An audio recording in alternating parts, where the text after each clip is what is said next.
This episode of Couch Potatoes Unite!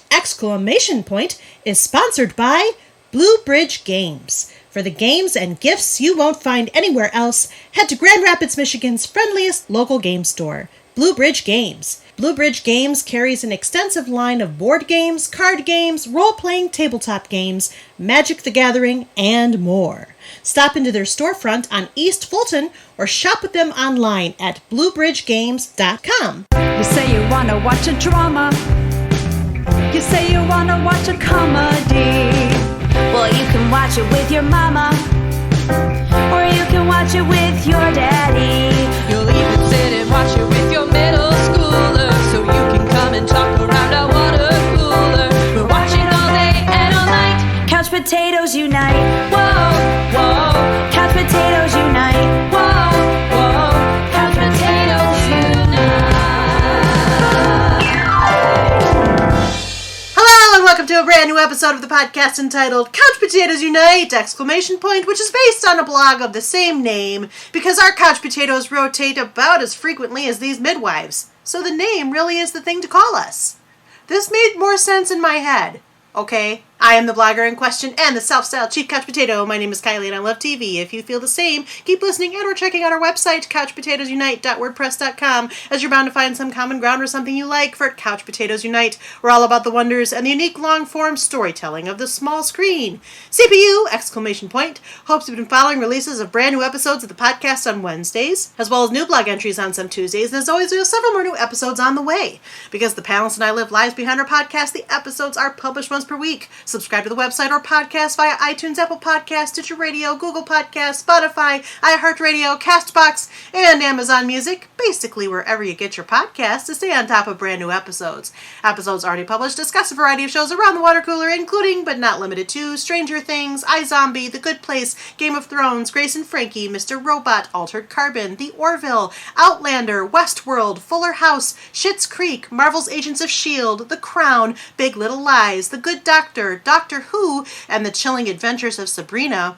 Plus, new episodes are in the works, including revisits for The 100. The American Horror Story franchise series panel will talk about Season 1 of American Horror Stories, and the Star Trek 50 Plus series will discuss Season 1 of Deep Space Nine.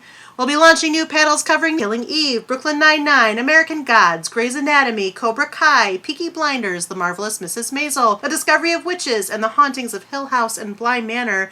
And because we look back at shows now past, we'll travel through time and experience all sorts of identities with Quantum Leap. We'll cry bazinga for Big Bang Theory. We'll navigate the witty political satire of Parks and Recreation. We'll become psychos for Psych. We'll go where everybody knows your name with Cheers. We hope you'll be listening when we talk about Frasier. And we'll know that's what she said when we talk about The Office from the UK and the USA. By the way, did you know that CPU also from time to time goes live? We've been live from bunkers, comedy shows, Comic-Cons, game stores, and we're planning more live appearances and other cool stuff, including in whatever we're calling these times. So make sure you like or follow us at our Facebook page, our Twitter at CPU Podcast, our Instagram at Couch Potatoes Unite, or subscribe to our website, YouTube channel, Apple iTunes channel, Stitcher Radio channel, or find us on Google Podcasts, Spotify, CastBox, iHeartRadio, and Amazon Music.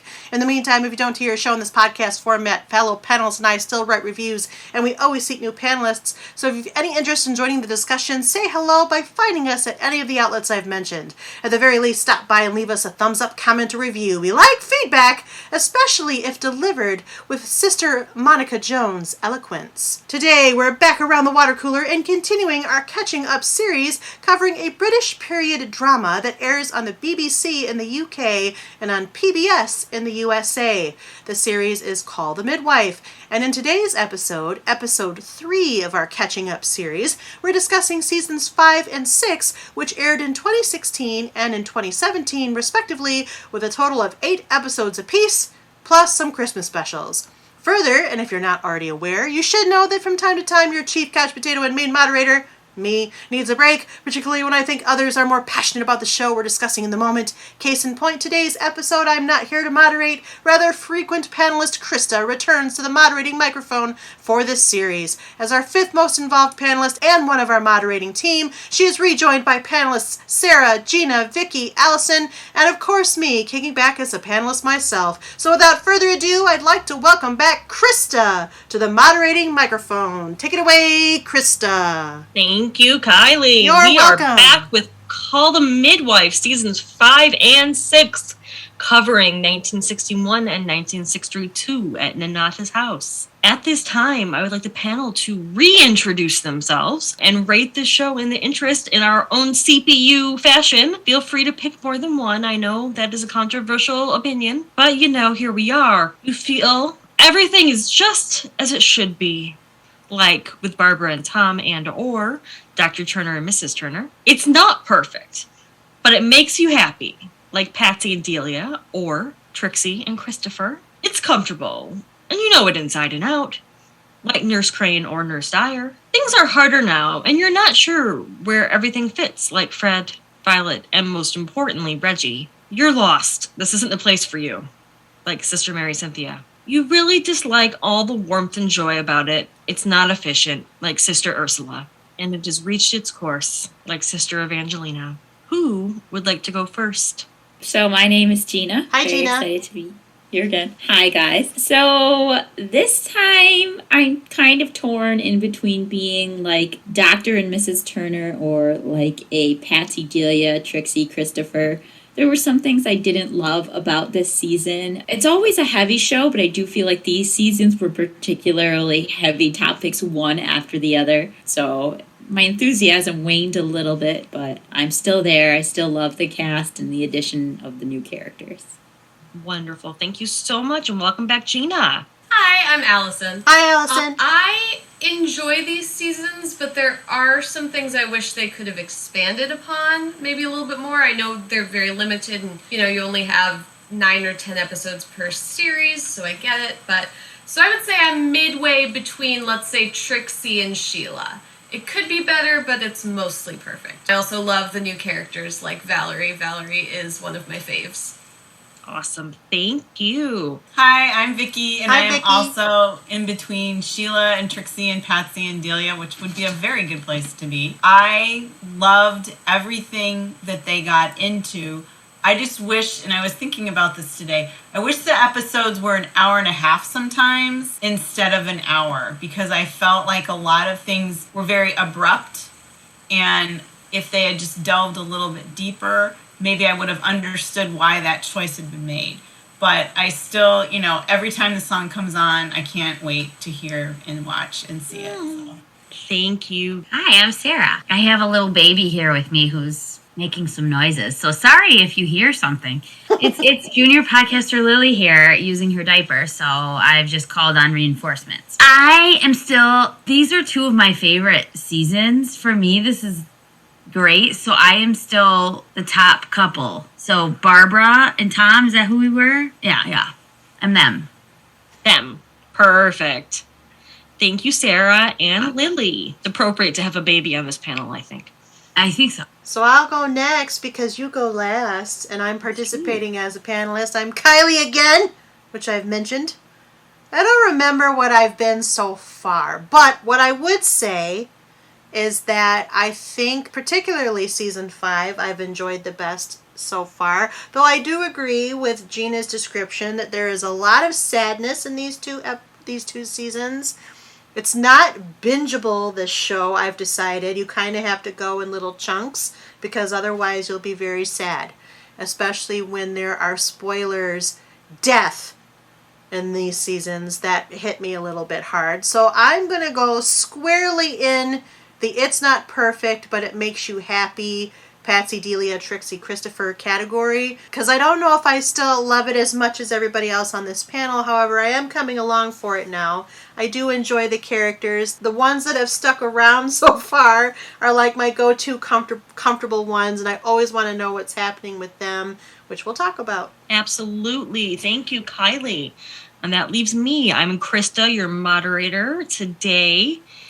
And this is not even a criticism, but for me, it's comfortable, and I know it inside and out. I've watched these seasons so many times. Even the sad ones, I have comfort in. There's just something about Nanata's house that just, and Sister Monica Jones specifically. I was joking with Gina earlier this week that it's some sort of like alternate world Downton Abbey spinoff is like Sister Monica Jones is from that world, and I love everything about kind of all of them. So I will be Phyllis because I love her. So let's get started. We have quite the list of key plot points this time. So let's start with how Sister Monica Joan meets some hippies. I have to say that I have two favorite characters. She is one of them at this point. I mean, I don't know how you could just not love her. And I feel like her character, particularly in these 2 seasons, almost blossoms even further just because there's so much tragedy, and she ends up being kind of the constant.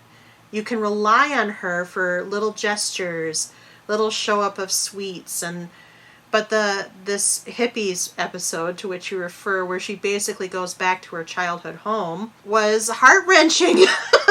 Too heart-wrenching. And her relationship with Sister Evangelina is quite something special, and I'm going to miss it, but that's a later conversation. Well, I think we all know now. I don't think we have to keep it a secret that Sister Evangelina does pass away. That makes me upset, but I will not hog the microphone.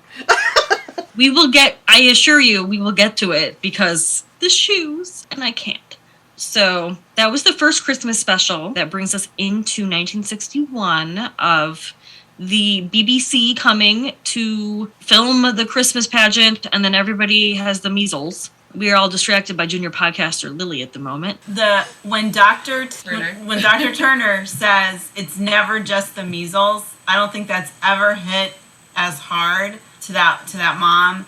And especially, I mean, it's just, everything is so current, even though it's 1961. I feel like it just resonates so well. And yeah, that was a hard thing to listen to right now. It is fascinating how all the medical stuff is so relevant now. Later on, we learn about the smallpox vaccination and how everyone wants it and is desperate. And it's just fascinating to me how the parallels, Well, speaking of medicine, that brings us to thalidomide. Ugh, thalidomide. This storyline haunts me, and every time I rewatch and get to this part, I just gutted. And the main mom of Susan, who we see first, I can't remember her name, but that actress is so great. I don't know what else she's done, but I would watch her in anything. She's so great, and she recurs. I'm not giving away any plot points, but we see her from time to time in other seasons, and she's just fabulous. I really appreciate that they follow with the journey with Susan, and that it wasn't just like this child was born and there was a birth defect, and then I really liked it when they showed them telling her that it was due to using the medication, and then that you continue to see her later on and how the family's adjusting. Because, I mean, I feel like so often in shows like this, like every episode of Call the Midwife, you get attached to the characters, and then you don't know really what happens with the family later on unless adult Jenny gives you something at the end that's like, and they did not live happily ever after. So I really like that they follow up on that storyline. I agree. The mother, the actress is named Liz White, and she has been in a number of other things, including Life on Mars. What is the character's name? Rhoda. That's right. Mullix. Yep. And then the episode where Sister Julienne is seconded to the London, and she is there when that other baby is born, and they just leave it to die, but she goes in and holds the baby. Oh my gosh, I just want to cry. That's how she says no baby deserves to, just be left. Oh my gosh, it's so amazing. And I mean, how did they get those? So it was prosthetics. I watched when that episode came out there many moons ago. I watched a kind of like making of thing on Facebook, and it was essentially CGI and prosthetics. Yeah. But they did as much as they could to keep the baby wrapped up so that, because as long as if you didn't see it, baby looked completely normal. Yeah, and there is a fascinating documentary that I watched.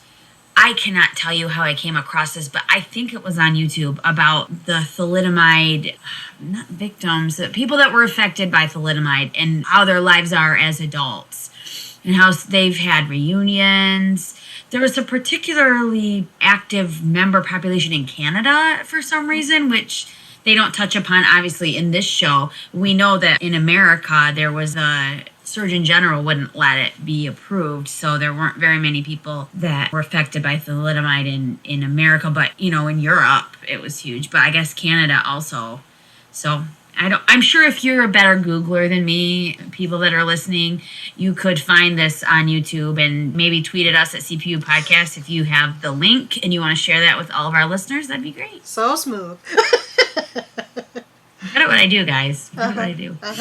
I agree, But though. it's really good if you want more background information. So I was just saying I agree with the fact that Rhoda and Susan kept coming back, because I think that was a refreshing change for me, because so often we do just kind of meet the mothers and then they go off into Poplar and we never see them again. And the fact that we keep revisiting this family and this very specific issue, which clearly had historical ramifications that Sarah's watching documentaries about, you know, I felt that really grounded the story in a lot of different ways, and how it affected each of the different people that interacted with the family, and how the family became pretty acquainted with the Nonatus House midwives and nursing staff. To me, it just kind of added a lot of heart to these 2 seasons. Which, not to say that there isn't heart before, it's just, it blossomed it a little bit. Oh, evolved absolutely. It. Does anyone else have anything they want to add about that? well, this kind of goes into Reggie's storyline a little bit too, but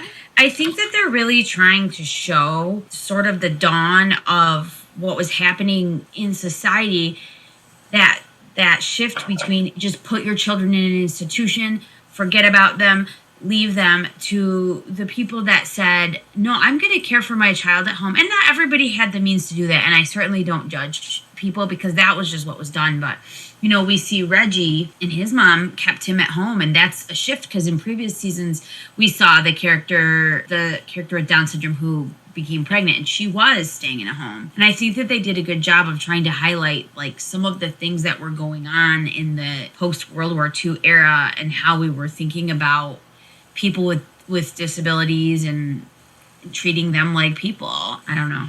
Obviously, listeners don't know me too well, but I'm a special ed teacher and have a child with Down syndrome. So, like, this really is fascinating to me, you know, to think that, like, in the era my child was born, obviously you raised your child at home now. But it's like, it hasn't been that long, really, that since this change has happened. So I think that they do an amazing job with the history behind it. And also, I'm a huge history nerd, so this is just wrapping it all up for me, guys. In general, the way this show handles disabilities and mental illness and a lot of kind of more taboo topics, especially in that era, I think is really beautiful. At least, and it's very clear that not everyone agrees, but, you know, at least Dr. Turner is a very sympathetic figure. And, you know, he's dealt with his own mental health struggles, and I don't know perhaps how realistic that is, but I like to see it. Yeah. So, and I know I put Lavender Brown can't nurse, but it was Lavender Brown, guys. I didn't even make that connection until... I didn't until I read that. I did, however, catch Princess Anne from The Crown. Yes, me too. The wife of the dock worker in the explosion. That was fun. Yep, Princess Anne. Yep. See, I watched The Crown after this, so I didn't think. I gotta go back. I missed that one. Lavender Brown, what episode is that? Very beginning of season 5. She can't nurse, and Sister Evangelina leaves. It's the woman who can't nurse so much, and Evangelina is basically trying to convince her, yes, you can anyway. Like, be a good mom and do it anyway, and she starts bleeding from her nipples. Okay, yeah, I didn't realize that was Lavender Brown either. Wow. All right. No, that particular debate of formula versus breast milk has not changed really at all in 50 years. Not at all. No, and fed is best. Yeah. I've had an exclusively breastfed child. I've had a child that needed formula for medical reasons. Give them, you know, feed the children. Hashtag feed the children. The bloody nipples, that is horrifying. Like, that was a tough one for me to watch. The non-parent. That is the last area that I want to see blood. Well, and it also really highlighted that, you know, we've got new blood, we've got new characters, we've got young characters, and Evangelina, who I love, but she's a little set in her ways. And I think in some instances it's good. And I like seeing a nun with a strong, point of view. But that I thought was a very interesting way to showcase this. And for some reason, move her off the show. Don't know why. So that was a hard one to watch, but it was a good juxtaposition, and it also showcased the younger women speaking up.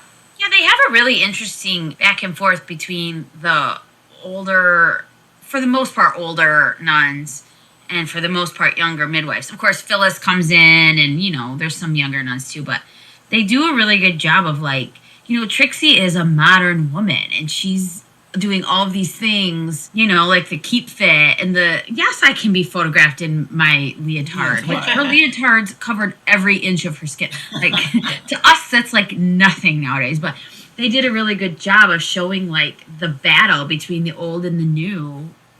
So perhaps Phyllis might be the most liberal of them all. So I love Phyllis. I enjoy Phyllis as well.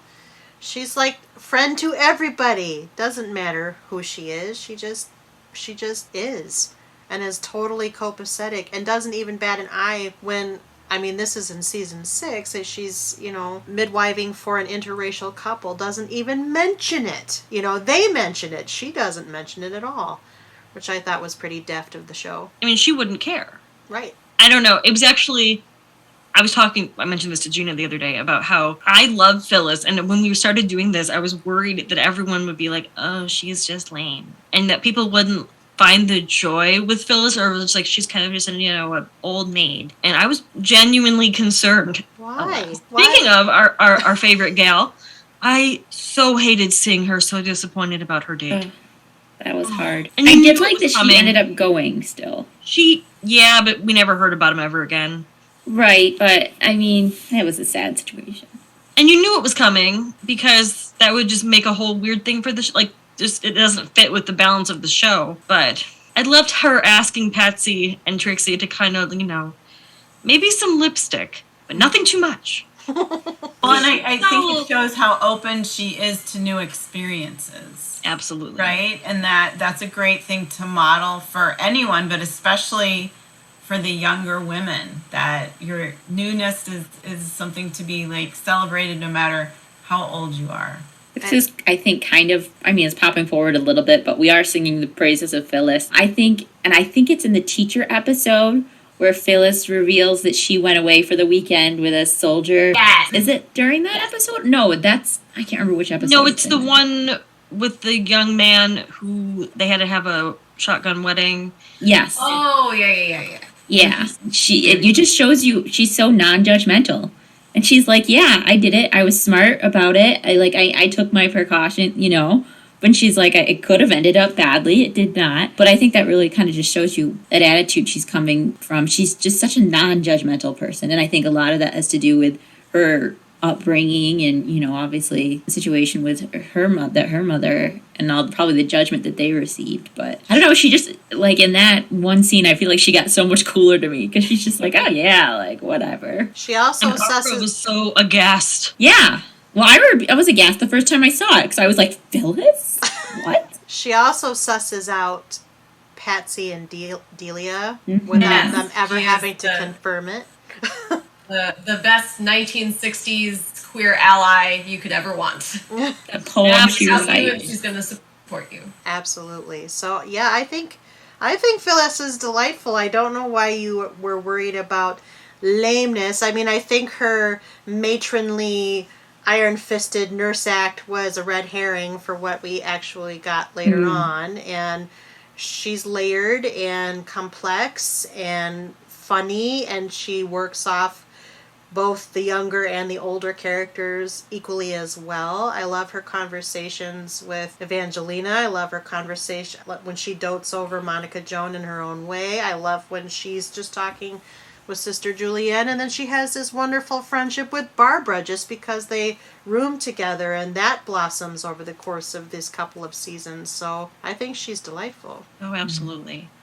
Well, unfortunately, we have to move on to a sadder topic. Let's go with The Young Teacher, an episode that stands out in my mind every time I think of kind of this period of the show. The horror of that episode. That was the night I texted you guys to ask where you were because I knew Kylie had not seen the season before, and I was about to go on like a rant. I was hysterical. Like I texted Krista. Texted it to me instead, yeah. Probably at like 1 a.m., but I was just like, it's just so unfathomable and horrible to watch. And just, I mean, she was so desperate. And people are listening to this that have not seen the show. You have no idea what I'm talking about. But a woman attempts to perform her own abortion. I mean, it's graphic enough. There's blood and it's just awful to see. Key thing is she loses her job, right? And she attempts to perform she's a teacher. She attempts to perform her own abortion because she gets pregnant by a married man. That's the key piece. Yes. Yeah. And teachers at the time were not allowed to have babies if they weren't married. So right. They weren't allowed to have babies kind of period, I think. That's true. Yeah, if when you had a kid, you had to stop teaching. So. Or got married. I think or got married. Childless woman. So weird. But then the adultery piece came out too, so it was all wrapped up in it. Right. That is just a tough one to watch, and it just, I think it shows the lengths that people go to when they're desperate. And I think it is, regardless of what side you stand on when it comes to abortion, I just think it's so powerful. And, it really makes you see people and see the situations that are just, I don't know, it's a powerful episode. It's just, the man was not accountable at all. Is infuriating. Obviously, this sort here's of an envelope of money. Like, yeah, and just ugh. So I mean, obviously, like you're right. It's the desperation, and this woman she truly had nowhere to turn, and it's just I think awful. What's even more powerful about this episode, Sister Winifred is her midwife, and at first she's struggling just entirely with the morals of the situation coming from the church. And then when the woman, whose name I don't remember, when she does attempt her own abortion almost to the cost of her own life, Sister Julianne basically gives her a square talk, like, who are we to judge? We're here to help, is essentially the message. And it's just this, I think it's an amazing growth spot for the Winifred character, who for me is kind of milquetoast most of the time. Like, I don't really care about Winifred too much. Oh, sorry. She's offended personally. Sorry, Gina. I'm less interested in her, but in that episode, I felt like that was a very, very good story, and it was wonderful that she, who is also a teacher in her history, gets to kind of be the mouthpiece for all of the different things that the audience might be feeling at once. That is not the first time we've seen Winifred be a little bit judgmental, though, because it immediately made me think of the time when she was trying to help the sex workers, and she was very much like, well, your daughter's not going to follow the family business, is she? And, I mean, I understand the concern, but when she said that, I was like, whoa, yikes. But so it was interesting to see her have an episode where she was kind of humbled a little bit and learned not to judge perhaps so much. And this is another one of those episodes that just mirrors the present. So it really, really does. Yeah, abortion and birth control are ongoing themes throughout this whole entire show, because I feel like a lot of it is just the judgment. There was no understanding, even though it seems like most people were doing it. It was kind of, well, or at least that it was more common. You're the dumb one because you didn't use a sheath. I will get into this, but I will say that I was very surprised by some of the attitudes towards the birth control thing. We can talk about that now. Yeah, we can talk about it now? Yeah, go for it. Well, just like the fact that Sheila was like, oh, this is a great thing. It's interesting because coming from the church, and being a former nun, I thought that she was going to be like, no, we can't distribute that, And then, of course, the younger women are so on board. They're like, yeah, like, this is great. This is what our patients need. And then, the older ones are kind of hesitant about, like, immoral morality. But even Dr. Turner at times was like, I'm not allowed to give you this if you're not married. Yeah. Which is just so crazy. But even the married women, didn't they need their husband's permission? No, but she asked, because she said, is this like getting a bank account? Do I need my husband's signature? Oh, that's right. And the woman said no, which really surprised me, because I thought for a while, maybe that was just like the first 6 months or something. Yeah. Or it might have been different here. I mean, it could have been the U.S. Now, if a woman wants to get her tubes tied, they like put her through the ringer, but Right. a guy Don't can get me started. Yeah, but a guy can get a vasectomy. Right. I'm not married, so I'm not allowed to do that. Well, I mean, maybe if I pushed harder. Yeah, or they'll say, well, what if, I know I had a relative that had this done, she was younger, and they said, well, what if she said, I'm married, I'm not having any more children. What if your husband dies? Wouldn't you want to give your new husband a child of his own? She's like, what?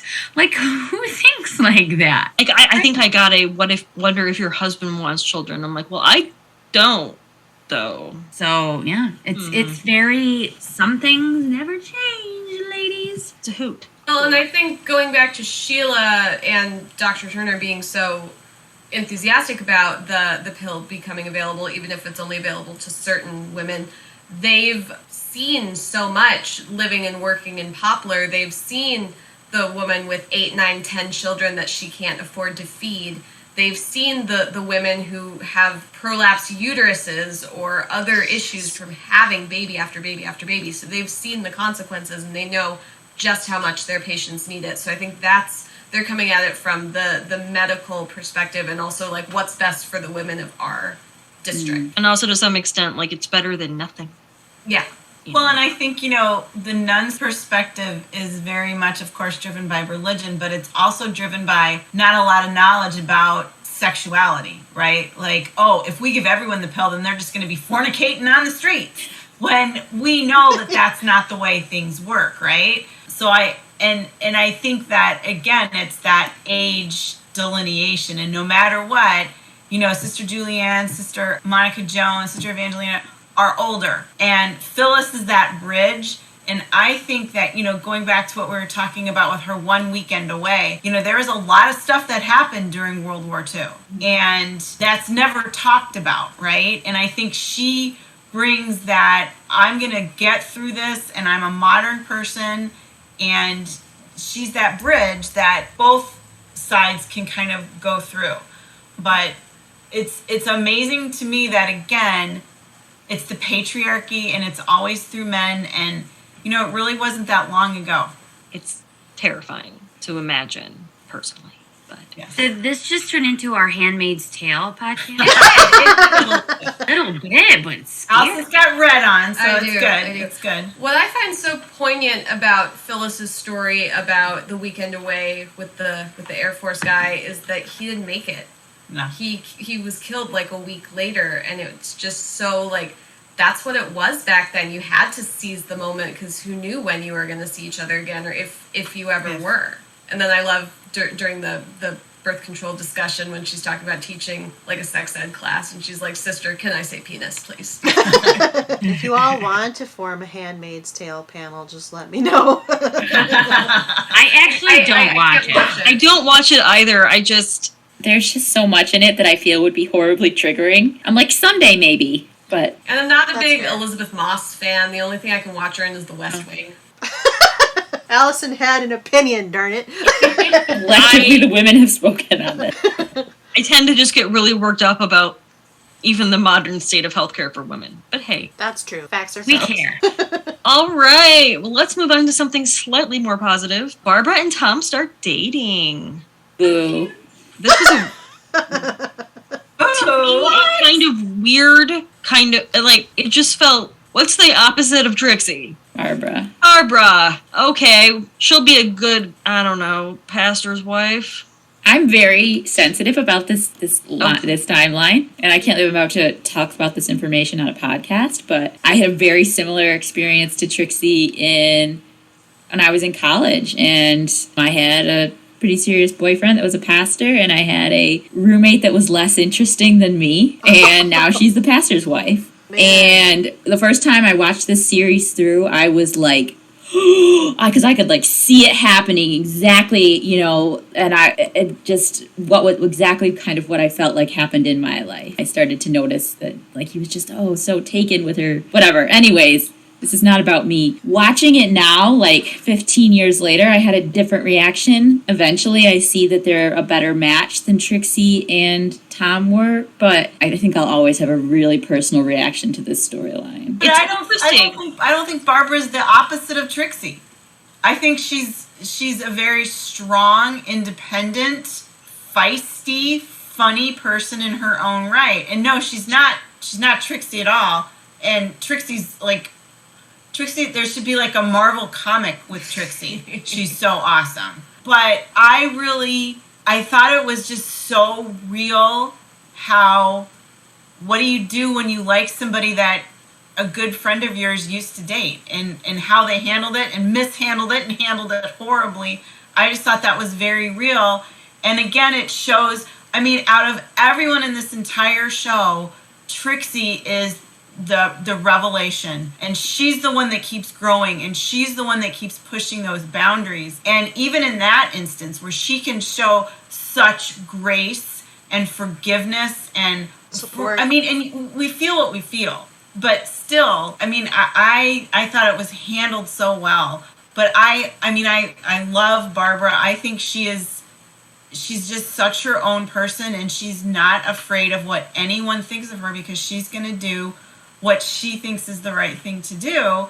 And I think that Trixie does that too in her own way. So I think they're alike. They're just not, I mean, they're different people, but they have a lot of the same similar qualities, which is why I think Tom is attracted to both of them. And then I think in the end, you know, towards a few more episodes after that, when they both kind of admit they just wanted to be with somebody, they just wanted to be married, and that's what drew them together. I mean, when you think about it, we don't see a lot of good-looking guys in Poplar, and every woman that's over the age of like 16 is popping out babies. So, and you live across the street from Donata's house, and you know, there's nuns, so your pool is very small. So maybe when I said opposite, I meant more like physical appearance, but it's also the chemistry between Tom and Trixie, because they are, you know, together in the real life. They are? That's them? Okay. Yeah. They just had another baby. They have two now. I don't know. I think Trixie could have, like, chemistry with a rock. So. Yeah, her name is... What's her name? Helen George. Yes, Helen George. I mean... Stunning. I think you just described her, Vicky, as the revelation of the show. She is by far so Gina, take heart. She is the sparkle of the show, okay? I mean, she electrifies when she comes into a scene. She brings a lot of charisma. She's also one of the original cast members and has been there the longest so far. And so to that end, she does have a lot of that evolution. I have to say, Tom is fine, I guess. I don't know if you all are like pinning up Tom on your walls. I don't care either way. Yes, Sarah, thanks. I don't feel the same way. And so watching this sort of love triangle, if that's what you want to call it, manifest. I mean, I agree with how Vicky just described it. It's apparently very, very real situation for some people when you kind of watch that happen. Barbara, for me, she is an interesting character. I think she grows to be more interesting. I think she's most interesting when she's not attached to Tom and she's kind of evolving by herself. But I don't really care in the end about this love triangle, because I think it's plain that Trixie and Tom really don't go together. I mean, from the get-go, they don't really go together. They might have good chemistry and good sparkly, witty conversation, but their differences come out very quickly. So I didn't expect them to last unless it was going to be something like fantasy oriented, much more rom-com-ish, which this show doesn't really go for. So I wasn't expecting it. I will agree that I think, I'll be perfectly honest, I stopped watching the show for like 2 years when my first go around, and then I skipped a bunch of episodes in the season, and then I came back at the end of the season, and then I skipped another. So that was like the whole like end of my watching Call the Midwife. But Barbara really does grow, and I thought she was just so boring and milquetoast even for like the first 15 episodes. It was just like, Barbara. But then she does show that she has this depth to her. Interesting. And she is a little bit more than just like this little, innocent pastor's daughter that you kind of took her for at the beginning. So I will give her that. I think that to your point, I don't know whichever person made that, might have been Vicky. It's true that she's more than just kind of what she seems on the surface. My own personal feelings aside. We're going to go through the next couple things kind of quick because we need to kind of get to the last episode of this season and South Africa. So we have Delia supports a young woman over the phone. The Turners go camping. Mary Cynthia is attacked. The Barge Dwellers. Yeah, we gotta... Oh, the Barge Dweller. Yeah, we gotta stop on Mary Cynthia because she is my... I was just listing a few topics that we need to kind of... Well, then I want to go to that one. Cool. She is my other favorite character. Yeah. And I think it's because there's something... Well, first of all, the fact that she is attacked was by far probably the most stirring piece or event for me for this show so far. Because, A, I couldn't believe they went there. Like, somebody attacked a nun, number one. Number two, they're showing a very real evolution of trauma in a way that isn't... I mean, she's not sexually assaulted. She's just assaulted, regular assaulted. But the trauma depiction is very, very well done. Probably one of the best trauma depictions I've ever seen in a television show in a way that doesn't over-dramatize it, while also circling it into a crisis of faith that's very interesting to me. And I don't know what becomes of her because by the end of the 2 seasons, and of course I haven't watched past this, they've sent her off again to kind of be in a therapeutic place, a home that isn't necessarily an asylum, that she can kind of get treatment. But this whole 2 seasons around her character and then how everybody in Nonnatus house closes in around her to try to take care of her is very, very moving. And there's something so winning about that character at this point, which you didn't necessarily see way back in season 1. And now there's just so much involved with her. This was very... Her scenes... Oh, I'm sorry, I didn't mean to interrupt you. Oh, I was going to finish by saying that it's so moving and engaging, her story particularly, at least for me, just because of everything that's wrapped up into it. And Bryony, is that how you say it? Bryony? Hannah, she's amazing. The further along it gets, the more impressed I am by her. I'm also a fan of Mary Cynthia. This season, I adore the interactions with her and Sister Monica Joan. Yes. She really just shows that tender, it's just beautiful. Reciprocally, they do this for each other. They take care of each other in these very subtle ways. It's really special. I do think that this is one of those instances where Heidi Thomas builds up this such a powerful story, and then it goes nowhere.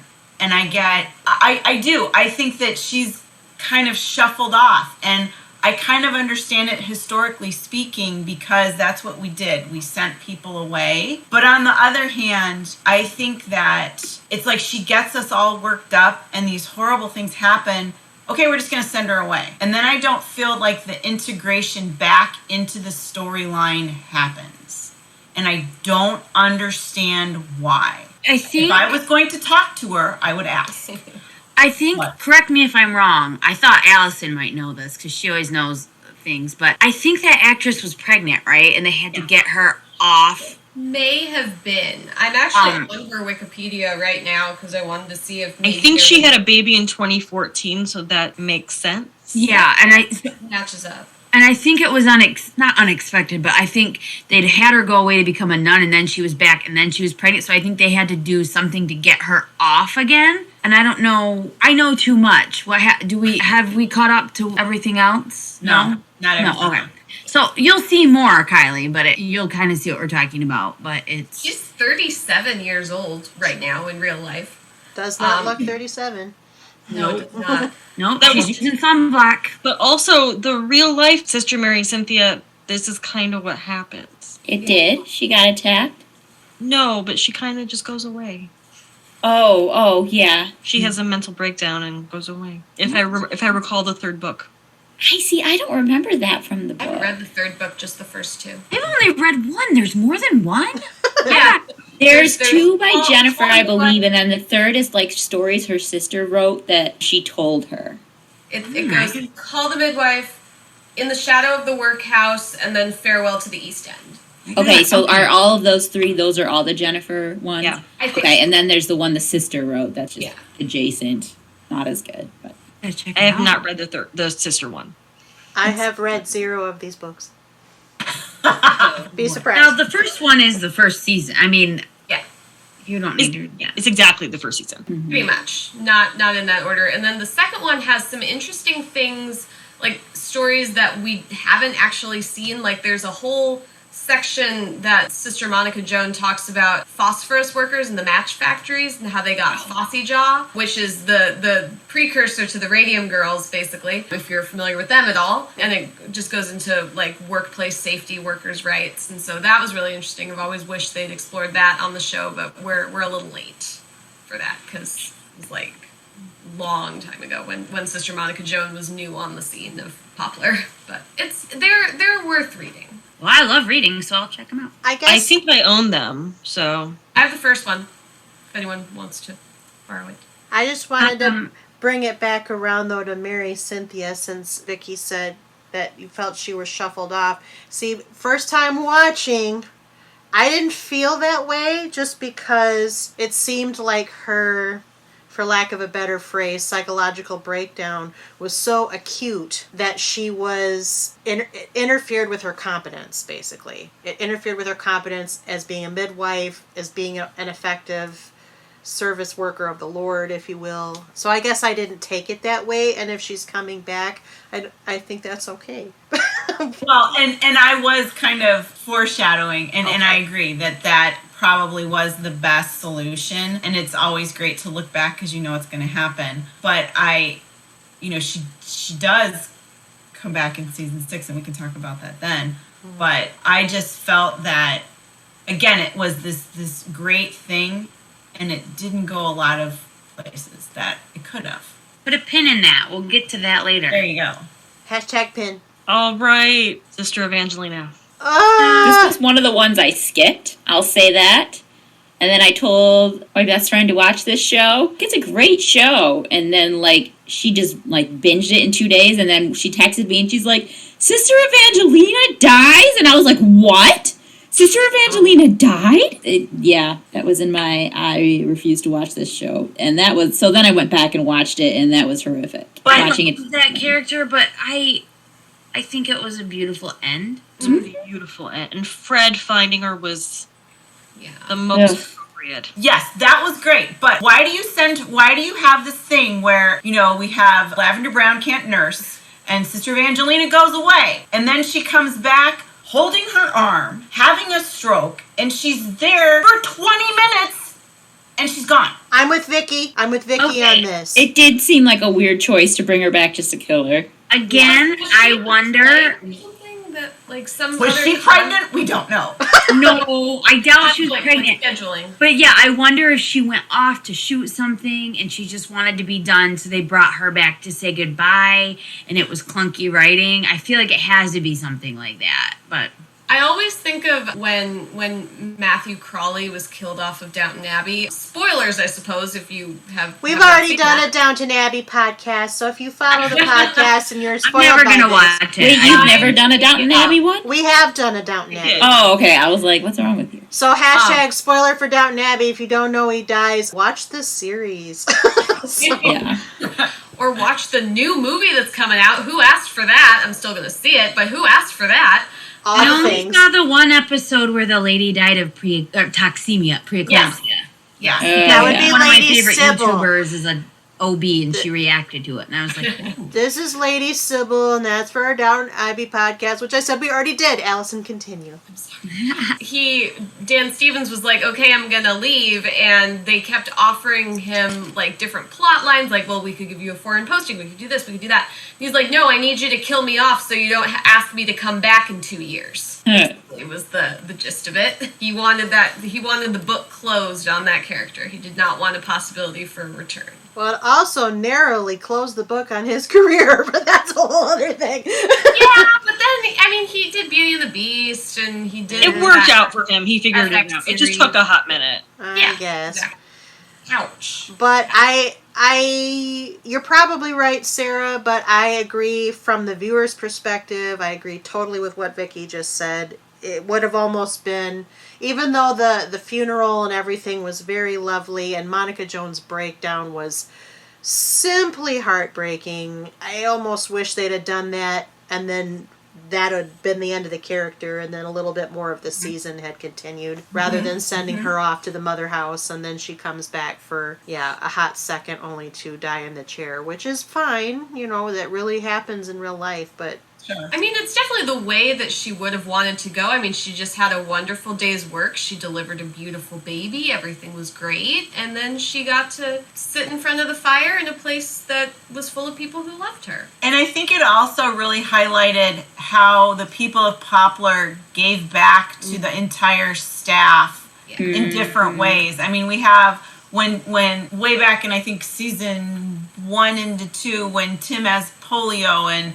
there's all this food, and later when Dr. Turner's not feeling good, there's all this food, but just like, no, this is paid for, and this is paid for, and this is what we're doing for you, and how they line the streets. And it's in a world where there's not a lot of permanence now, to see that longevity where, I'm jumping a little bit, but when Sister Monica Joan recognizes Valerie, oh my heart, she knew her right away as someone she had delivered and who she was and what number kid, and I can't even remember what number kid people have, and it was just incredible. So I thought that was a really cool way to show the community of Poplar and all it involves. How many lives that she touched. All agree. Reminds me of her Jubilee, but...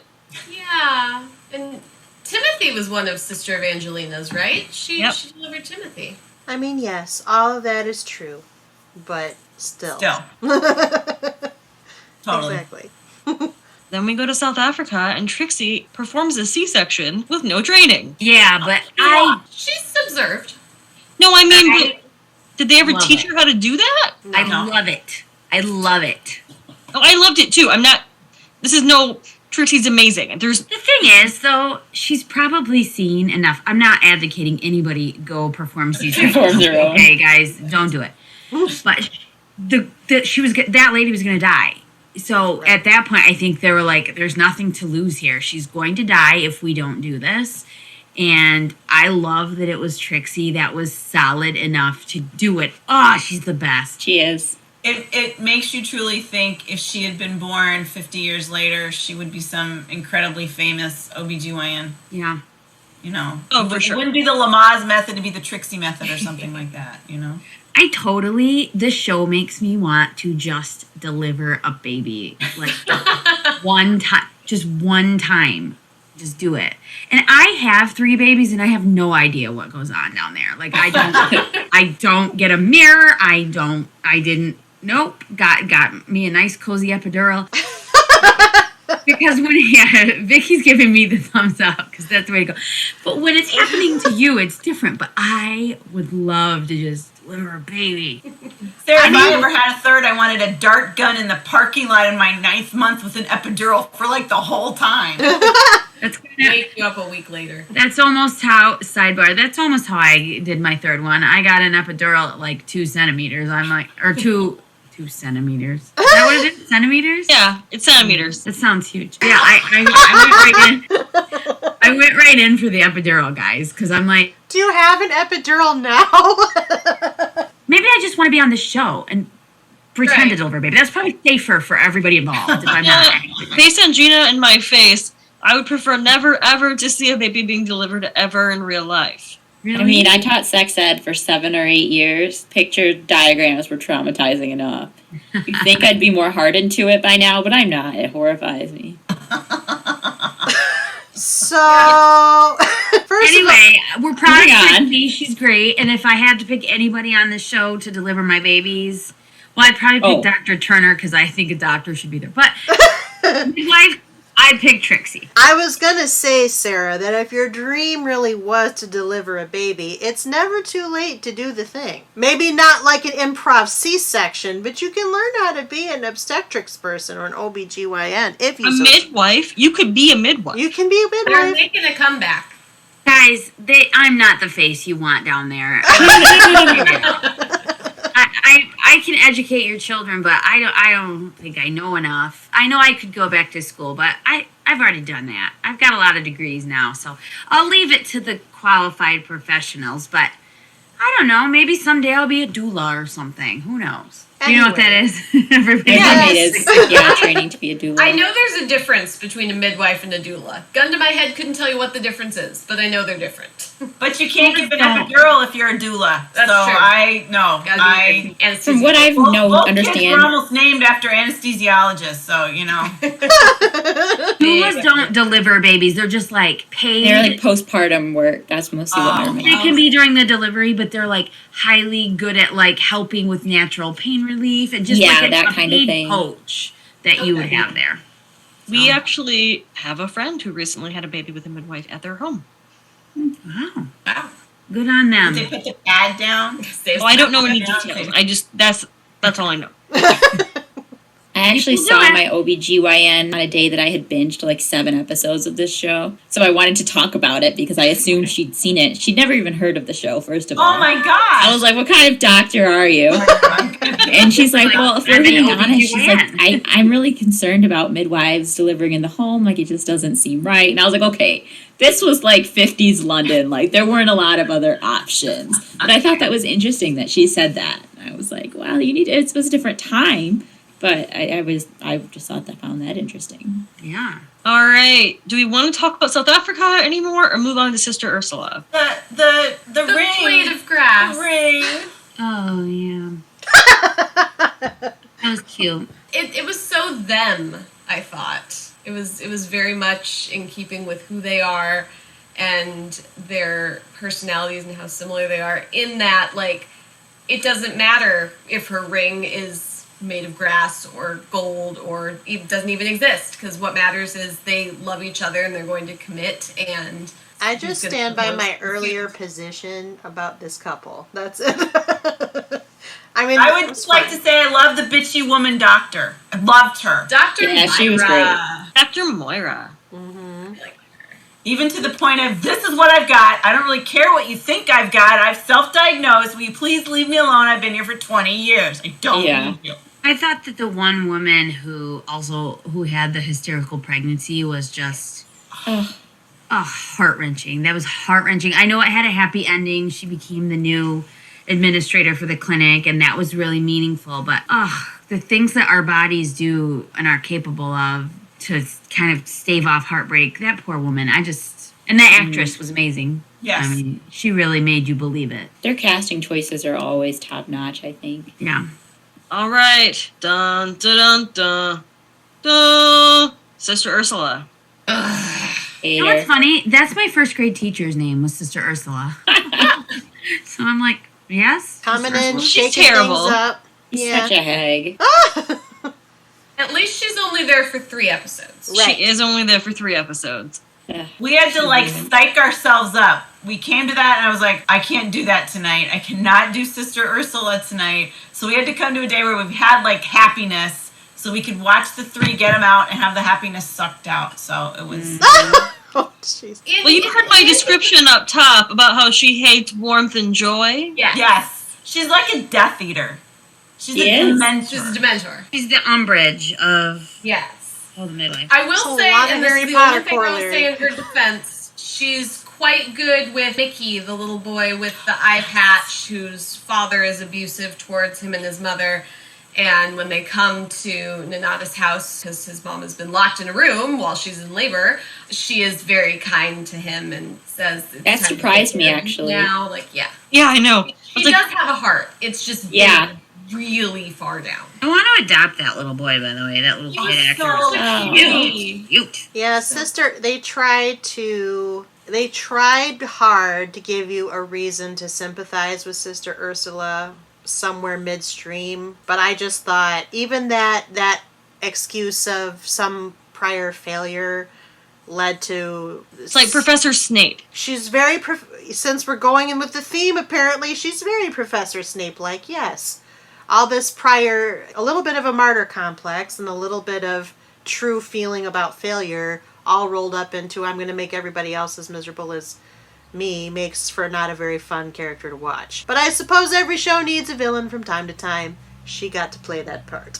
So. And what a non-nun thing to do. While you're in South Africa, I'm going to stab you in the back and take your job. But God loves you, so yeah. She was you know why...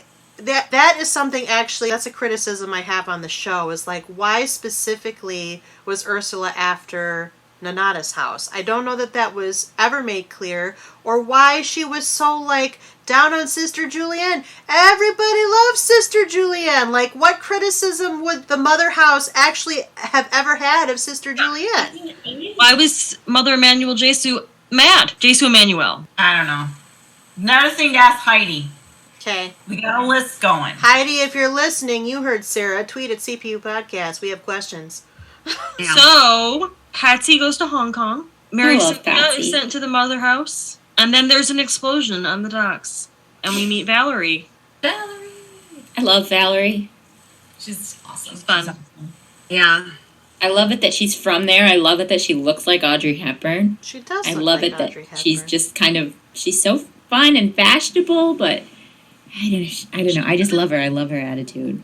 Give a shit about a lot. I'm which is still kind of- warming toward Valerie. I don't feel like I know her well yet. Yeah. Oh, she only gets better with time, like a fine wine, and I love her storyline in the latest seasons. Yes. And I'm not spoiling it, but with her grandma and everything, and you're just gonna love it, Kylie. It's Okay. so good. Then in the next, it'll be our next episode. It's a meaty boy. It's gonna be good. All right. I love the explosion because, again, it brought in those historical issues around work and what has changed. And, oh my God, to not even have running water. I mean, that just, you can't have anything without running water. I mean, if there's no running water, everything gets shut down. And, again, Sheila just takes charge. And I love that. I love that about these women. That when the chips are down, they're going to get through it the best way they possibly can. And you see that throughout everything that they do. And not giving up. Like Sheila was like, no, we're going to see this through and we're going to get some change. And yeah, that was amazing. And just the complete lack of workers' rights. I learned in my crossword puzzle the other day that OSHA wasn't even formed until 1980. Oh, Yep. I knew So that. all of this is reasonably recent. Mm-hmm. Which is so scary. Yeah. Well, and in America, this movement was already kind of happening, and that's how unions were born. So kind of watching, it was a little later getting back across the pond, but watching it happen this way and in this context was interesting, I thought. But I want to talk about Sheila's miraculous pregnancy. Okay. That felt like the longest pregnancy ever. Well, I just feel like time passes weirdly on this show. Yes. Like, and I know, again, it's because you only have a limited number of episodes, and also because, a pregnancy takes 9 months, and so it's reasonable that a lot of time can pass between episodes. But I'm always just like, wait, it's Christmas already? Yeah. Or they mentioned Guy Fawkes Night in the episode right before the Christmas one. I'm like, how's it November already, guys? Uh-huh. true. I love that pregnancy because I feel like that happens. You hear about that happening with people that can't get pregnant and they adopt, and then all of a sudden they're pregnant, and it's just like, I don't know, so cool to hear that. But That happened to my It was fiancé. funny watching it because I was like, this is so unrealistic. And then I realized my mother had the same experience. They were told twice that there was no way they could have kids. And then obviously I'm here and I have a brother. So here comes Gina. yeah. So I mean, I guess, science is wrong sometimes, but it was kind No, of and I funny. mean, actually in this exact same time period, my fiance's dad, he has an older sister who's adopted, who's not even 9 months older than him. And basically they went to go pick her up and then she got pregnant like the next week. Wow. So Well, yeah. and I can kind of suspend my disbelief because I think her official diagnosis was like scar tissue in like the uterus and fallopian tubes from her TB. There's no ultrasound technology. What are they basing this off of? Like X-rays? Like there's a definite chance that they can be wrong. Well, they did an exploratory surgery. Oh, right. But, I mean, who Even knows? still, scar tissue shifts. It doesn't necessarily stay in one spot. Your body changes as you get older, as you approach menopause. If she still had viable ovaries, it's very possible that something got through the alleged scar tissue. And so I was along for the ride, too. Oh, yeah, I believed it 100%. Yeah, I think it happens even now. Maybe not as much, but I totally believed it happening back then. Them getting that I wrong. will say that I was stunned when they revealed in the birth episode that she was only 36. Oh, you thought she was older? She's an elder primavera. I mean, I knew that was considered like an Primavera. elderly pregnancy. Yeah. But I assumed that she would have been older than that. No. Yeah, I had a baby this year, and I'm 41, and am considered of extremely advanced maternal age. And it's so silly, because that means nothing. Obviously, I just had a baby, so it can be done, but, like, the way they consider those ages is just insane, but it's... Especially as life expectancies increase, you would think. So, too, does reproductive expectancy. But what do I know? I'm not a scientist. But, I mean, Yeah, back on then, TV. that is a little old to be having a first baby. Oh, yeah. Sure. Yeah, for sure. I think I was more surprised just by the life she's lived. Yeah. Like in that time, she's had tuberculosis, she had TB, and she was a nun. She went through all of the things to take her vows. Now she's been married for like 7 years. She's adopted a child. Like, I was like, dang, she's only 36. What have I done with my life? Other things? Not We all all- live lives that were never expected. That is true. So, all right. I'm just going to very briefly mention what I think was the weirdest episode and the most unnecessary, is in which we learn that Tom is adopted, and then this woman almost gives her baby to her cousin but doesn't. Weird episode. Disliked it from top to bottom. Highly advise you skip it. You know what I will say about that episode that is so compelling is the cousin is obnoxious, just continuously asking to buy her baby, getting her kids expensive presents when she can't afford to get her kids presents, won't help her with money, but just wants to buy her baby. However, in the end, when she has to give up the baby, that look on that actress's face is heartbreaking. And it's such an interesting juxtaposition of money cannot buy happiness, and it cannot buy everything. So I sort of liked that flip. But you're right. It's like, why can't you just help her anyway? Why do you have to, like, buy her baby? It's weird. And I did I not was also dislike... like, if you're going to give your baby up for adoption, you can't just change your mind. I mean, you can, but So that's Yeah. why I did not dislike this episode. It's not my favorite of the batch of 16 that I watched, but what this episode highlighted was a couple of different things. First of all, the whole buying the baby thing, real. That happens. yeah, super duper real. Super Yeah. duper real. And secondly, the whole concept around what happens when a biological mother decides to give up a baby for adoption and then turns around and changes their mind. And you see both sides of the issue in this one episode. Clearly, you have sympathy. I mean, yes, the cousin is totes obnoxious, but you do have sympathy for her in that final few moments when she actually is faced with the very same situation that she put her cousin through. I thought, is it the most deft, most clever, most eloquent thing that the show has ever done? No. But it did what the show does best, which is to pluck out these issues around maternal rights, around children's rights, around sort of the mores of affecting women and feminism at the time, and rolled it up into a story that was believable for the time. So I don't dislike it and do not recommend that it be skipped. I think it's actually a worthwhile episode to watch. Fair. Maybe it just didn't need to be the A plot, if that makes sense. What was It's the hard B to plot? watch. It's hard to watch. Yeah, it's and hard It to is. watch. Maybe And that's that's just it. I just got uncomfortable. She It's has such a, uncomfortable.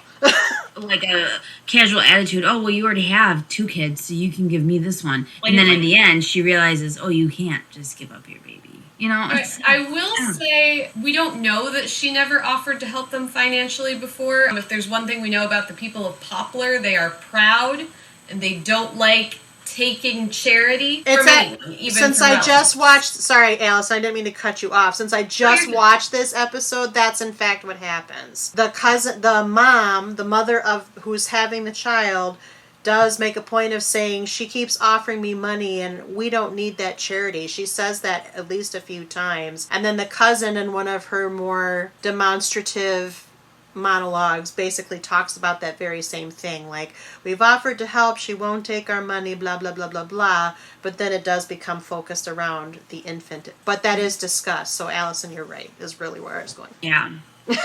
Well, Nurse Dyer finally joins Nonna's house officially.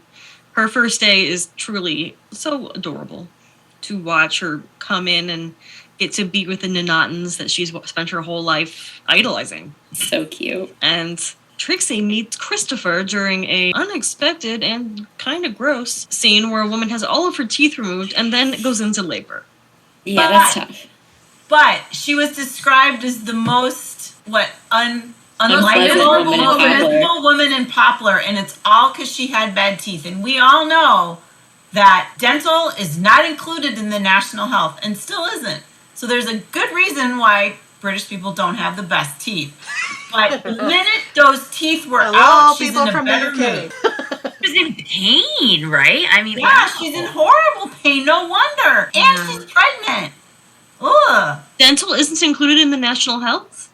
It's like it is and it isn't. Like, I think certain things are, certain things aren't. When I studied in the UK, I took a class about the difference between like British social systems and American social systems. So we talked about like what's included on the national health, and it's like I think your basic dental checkup is, Okay. but any like work, like if you had a cavity or something, would probably be out of pocket.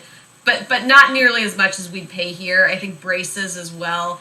And I know that for like glasses, like your eye exams are free, but like your glasses are like, 10 pounds. It's something really, really cheap. Yeah. Yeah. I think it covers stuff that bridges also into other health issues. So like, the woman in this episode had a bunch of abscesses. That would have eventually affected the rest of her system, so that probably would have been covered. Okay.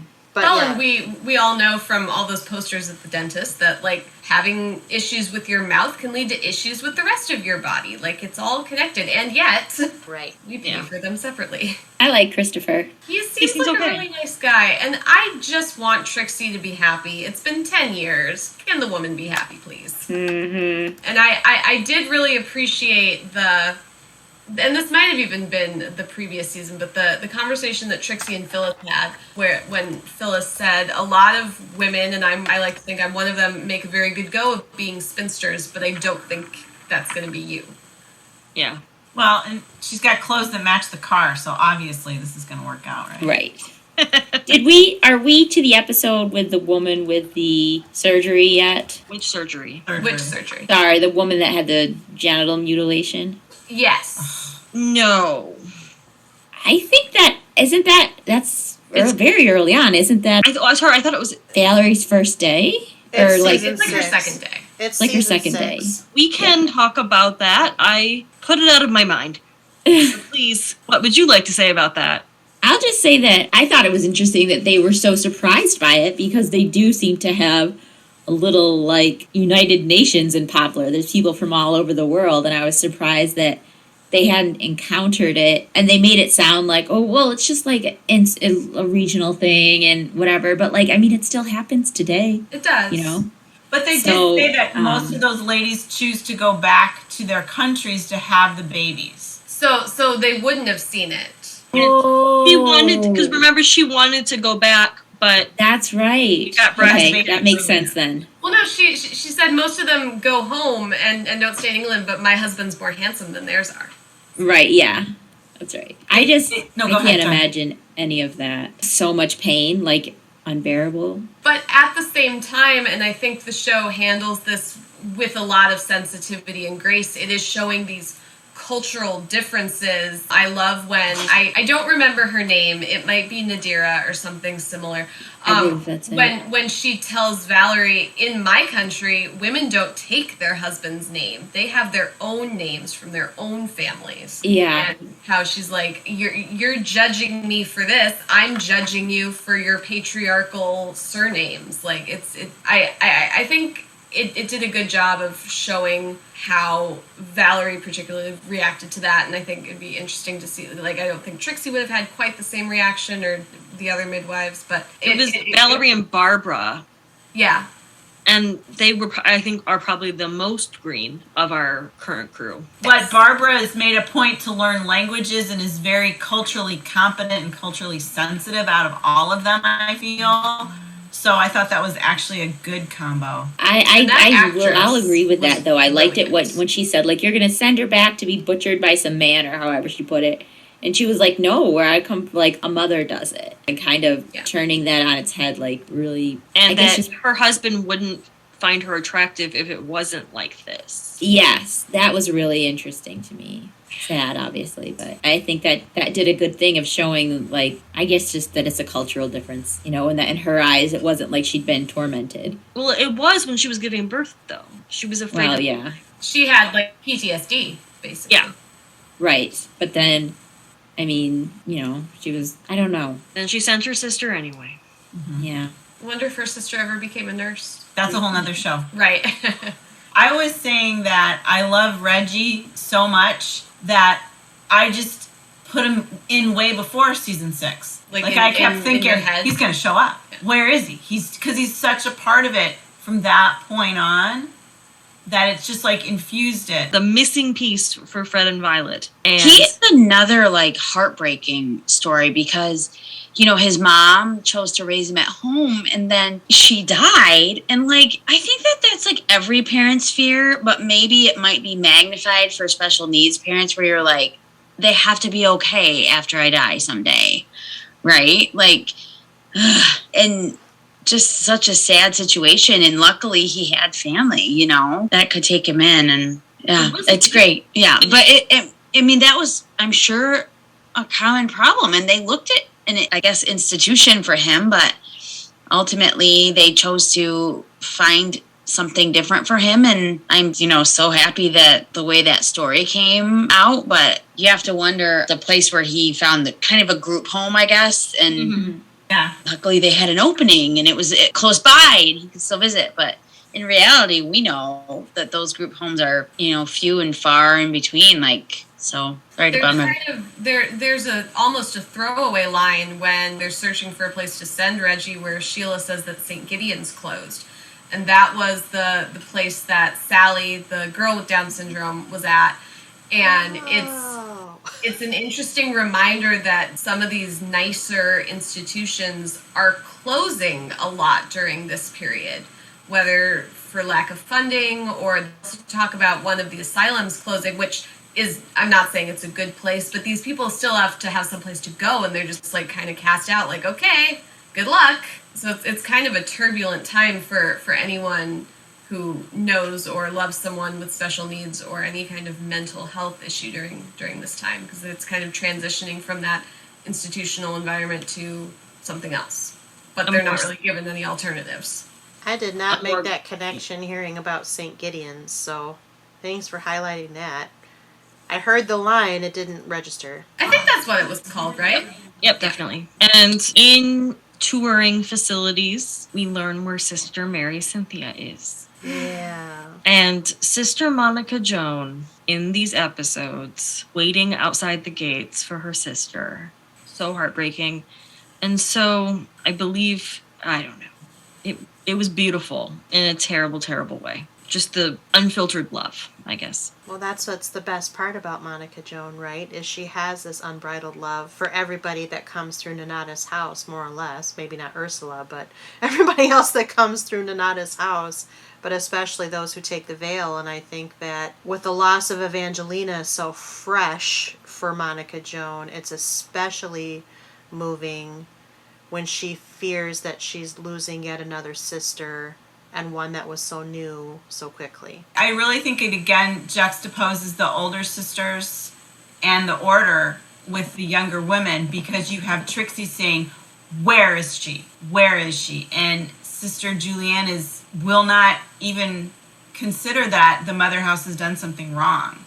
And so I think that's a really interesting conflict again that they handle very well, and it shows and it kind of foreshadows, because you can't always trust the mother house to do the right thing, right? They're not there. They don't know her. And I actually think it's very heartless that they did that and didn't inform Nonnatus house. And I know that's probably not what you do in an order, but whatever. Yeah, that reminds me of a line from, of all people, Sister Ursula of, send her to actually the facility she ended up going to was mentioned earlier, and and Trixie said, and it's by her family, and Trixie said, Sister Ursula said, well, we're her family now. It doesn't matter. Yeah. And I mean, I wish I could say that like mental health is way different these days, but the reality is for a lot of people, there really aren't great situations. I'm just going to bum everybody out. Am I just tired tonight? Like, what is going on? No, I mean, it's true. It's true. And why would we expect a convent to know any better, right? Right. Yeah. At the time, it was just what you did, and Mary Cynthia was in a considerable amount of distress because it was pure trauma. She was having post-traumatic stress disorder. They just didn't have a name for it yet. So what else did you do? You sent them away. I guess communication is an honor or a privilege that got lost in the shuffle back in that silent generation decades. But yeah, it is heartbreaking to watch, but that's because this is very real history. And also is still happening, it's just not as quiet anymore. It's the difference. Hopefully people are not assaulting nuns. Don't assault nuns! Don't assault anybody. Don't assault people. Assaulting is Yeah, bad. let's just say all people. I'm comfortable making that statement. Me too. We're going to do another quick rapid fire. You learn that Christopher has a child, and that is stressful for Trixie. Phyllis gets in a car accident, and then is very quickly resolved. That's not what happens. That's not called a car accident. She hits a child accidentally. So, yes, this is the interracial couple episode, actually, which I really super enjoyed because of, you do have this juxtaposition of something very beautiful. Phyllis is relating to this family. She doesn't mention anything about the dynamic. She just goes with it. This is purely an accident in every way, shape, and form. The children are supposed to be remaining on a street that's devoted for children's access to play. There is no traffic or motorized vehicles on the street. They end up running out there because they were being essentially bullied for their race, their complexion, their attributes, and their father had told them just walk away, so they did. He just went in the wrong direction and into the busy road with the car and happened to meet Phyllis's car as she was driving there. And it's tragic in a lot of different ways, but it's just what's so remarkable about this episode is that everything is told so subtly despite the fact that it's so tragic. From the subtle racism of the other children and parents to something that just shakes Phyllis to her very core. It was purely an accident, but it's something that she's not going to probably, I'm guessing, shake for a while. And certainly doesn't for a couple of episodes this season. So, yeah. Yeah. I thought one of the sweetest things that I've seen in the whole show was when, at the end, when a call comes in and it's just Phyllis and Monica Joan. And Sister Monica Joan basically takes Phyllis to the car, gets in the car, and goes and helps and delivers the baby. And it's like, see, you got it, lady. There's a lot more there than most people give you credit for. But that care toward Phyllis, I mean, it was beautiful to see. He had a line of, I could answer the phone, but it's not very comforting to say Nonnatus house. This is not a midwife speaking. She has some of the best lines. And, that character is just, she's my favorite. She's probably always going to be my favorite. Gosh, don't tell me she leaves later. I don't want to know. She doesn't get pregnant. She doesn't have to leave. Okay, great. Spoiler alert, she's still there. Okay, hooray. She really is the constant on the show for me. There are others, and they probably will always be there, but everything around that character and how she supports the other characters is just so much fun. And it's sort of the light moments amidst the cloud of sadness, since we described this as the Sad Nun Show in some other episode we recorded. So that's what Nick calls it. Well, but then you repeated it, and now I remember it, so there you go. The pill. We already talked about the pill. We talked about the pill. Barbara and Tom get married, but more importantly... Go back to the pill and how, there's a few side effects. Oh, we're collecting those. Okay, they're dead bodies, basically, that you're collecting. Again, it was just like, yeah. There's a lot of, I don't even want to call it medical malpractice, pharmaceutical malpractice in this season. Yeah. And I love when Trixie and Tom are talking, and she says, I thought the pill was a miracle, and now I don't know what to believe anymore. Well, now you see why they made an FDA here, Yeah. Because they wouldn't test these drugs, and they didn't have testing procedures in the same way we do now. And so that essentially it would test it on the general public, often to tragic results. So, of course, there's an early version of the pill that makes people bleed from everywhere. I was curious how long she'd been taking it. Well, the thing they also show about this particular mother is that she's not... There's a couple of times when she misses it, and then she takes a batch of them at the same time, which is not... I missed that. Yeah. It's not recommended, even with today's version of the birth control pill. Of course, yeah. So that's what happens. So it creates her blood clot. But then, you do learn that the pill has some pretty wicked side effects for other mothers who are taking them properly, because it's still basically untested medicinal technology back then. Thank God for the FDA. I never thought say that, but... this past 2 years, I've become very grateful for the government's medicine-ness. Medicine-ness. I'm like, I know what I'm going for, Center for Disease Control, FDA, those people. But medicine-ness will be the hashtag. I like that. Please. Medicine. That is what this whole show is. So let us wrap up with Barbara and Tom get married, but I think, like I was going to say, more importantly, Patsy and Delia kiss. Yes! Finally!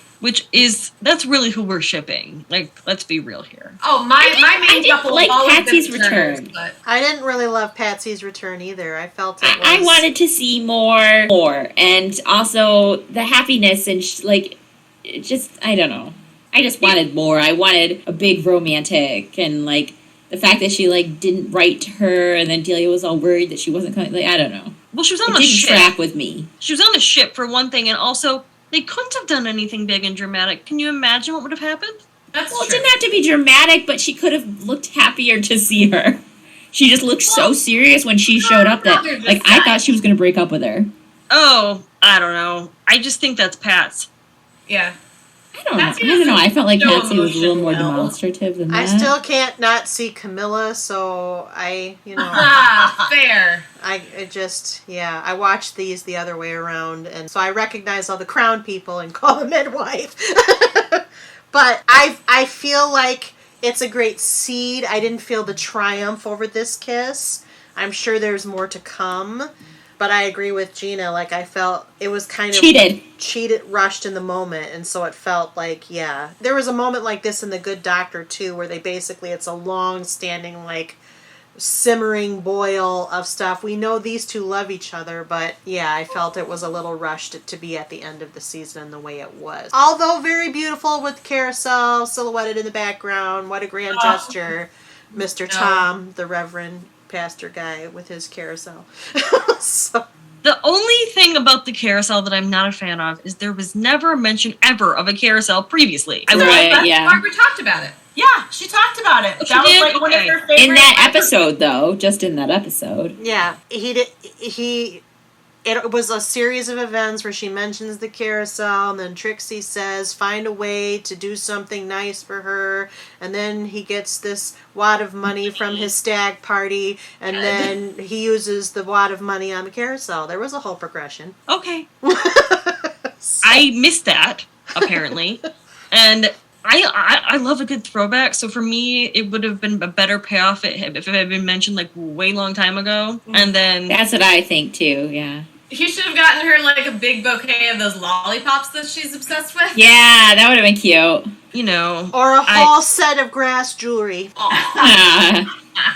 Talk about your missed opportunity when Barbara says, well, we'll have this amount of people unless my sister goes into labor and can't. I know. Why didn't you have Barbara's sister go into labor, let Barbara deliver the baby? That could have been a lovely little cathartic moment, and we. Would you want to deliver your sister's baby? Well, no, but just like... It would steal her thunder.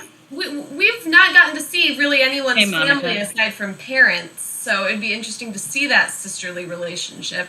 We know that her mother is not around. Barbara wouldn't have to deliver the baby. Trixie could deliver the baby. Someone's going to deliver the baby, but I just think it would have been interesting. We've already had so many babies at weddings, though. That's true. Maybe right before. Or right after. Yeah. On the carousel. Can we talk about Barbara's wedding dress? Because it's beautiful and so 60s. So 60s. Her little cape. I love the cape. Like the cape. I am appreciating the transition from the 50s into the early 60s fashion Yes. on the show. It's more my preferred decade, and I'm liking the streamlined A-line dresses, and It gets so fabulous. I'm excited for the mod era. It's great. And it's the color. Color is good. It is good. And also in this episode, we have the Turner baby making his long-awaited appearance. Yeah. I thought the moment that sticks out for me from this episode is how Phyllis talks Sheila through, you get to choose your midwife and it's one of us and that's one of the grand perks, and it seems like she's very excited to be that choice, and then Sheila would naturally choose Sister Julianne. That's what I thought. I was like, that's a natural choice. Of course she would Known choose her Sister for over Julianne. 10 years. Exactly, but the fact that Phyllis was so geared up for it was just kind of precious, actually. She didn't be the bridesmaid. That's true. That was she really did. sweet. Yeah. And she can be a bridesmaid, because that's what happens when you are a maid of length. Yes. I said that nicely. I am one of those people. That's for another podcast we're not going to have. Hooray. All right, my dear friends, that wraps up our third Call the Midwife episode, and I'm going to hand it back over to Kylie to bring us on back home. Who's going to thank Sarah and Gina and Vicky and Allison for joining us today, and Krista for moderating this third episode so deftly of our Call the Midwife catching up series. But we're not caught up yet. If you're following this series, we still have 4 more seasons to go, I think. Is 10 done airing? Yes. 4 more seasons Yeah. Yes. Yes, and then the season 11 Christmas special is the only one that airs on the same day in the US and the UK. So Christmas Day, season 11 Christmas special will be dropping on PBS. So you heard it here, probably not first, but definitely now. We have 4 more seasons, a Christmas special. There's lots of Call the Midwife left. But don't go far. We have credits to roll. Couch Potatoes Unite! Exclamation point was produced by Back Pocket Productions, run by yours truly, the Chief Couch Potato, which is really another way of saying executively produced by me, Kylie Piette. My associate producers are Krista Pennington and Selene Rezmer. I edit this podcast, and our logo is by Rebecca Wallace. Our marketing graphic artist is Krista. Our theme song was written by Sarah Milbratz and sung by Sarah, Amy McDaniel, and Kels Rezmer. Kels played the keyboard, Ian McDonough played the bass, Christian Somerville played the guitar, and the whole shebang was engineered by Kyle Aspinall and Christian. We hail from Grand Rapids, Michigan. Please, if you like what you hear, take the time to rate us, give us stars, provide comments, or review us wherever you get your podcasts. Apple, Stitcher, Spotify, iHeartRadio, CastBox, and Amazon are just a few of the places you can find us, but we're also on YouTube. We have our website. Otherwise, feel free to tell us how we're doing, what we should add, subtract, keep, or toss. You know how it goes. And if you have suggestions for shows we might consider, contact us at our website where we have a guest book, by email at couchpotatoesunitepodcast@gmail.com, our Facebook, our Twitter at CPU Podcast, our Instagram at Couch Potatoes Unite, or wherever you get your podcasts. Though, of course, we add new and old shows to chat about around the water cooler all the time, and always have new episodes coming down the pipe. Just listen to our intros. If you miss old episodes or want to know in general what shows we cover, just search for us. Find us wherever you do searchable things on the internet. Don't forget that exclamation point, or contact us via our website, our email, our social media accounts, and stay up on all the new events and episodes by our humble little podcast, Couch Potatoes Unite! Exclamation point. Until the next time, Call the Midwife is available to stream through Series 9 on Netflix, though, as we just said, Series 10 finished its airing on PBS in the USA and will probably drop to the streaming service sometime within the next 6 months, one would hope. In the meantime, our Call the Midwife panel will next reconvene very shortly, in fact, to talk seasons 7 and 8 and episode 4 of our 5-part catch-up series. So until next time, until next episode, new episodes are published every Wednesday. Keep listening, keep watching, stay tuned! Bye-bye!